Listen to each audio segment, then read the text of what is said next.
Allah imtihan verir bizə, bilirsiniz ne üçün? İmtihan verir bizə, görsün ki, nə qədər Allaha arxayınlıq. İşi budur ancaq. Nə qədər Allaha arxayınlıq. Bir dənə də sizə ayə oxuyayım Əhzab surəsindən. Diqqət eləyin mənə. Mən hamıdan çox istidir, mənə bilirəm. Diqqət eləyin İmam Hüseynə xatir.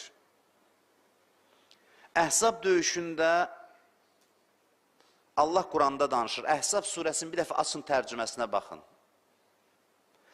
Deyir ki, neməti yad eləyin ki, Əhzabda sizə kömək göndərdim.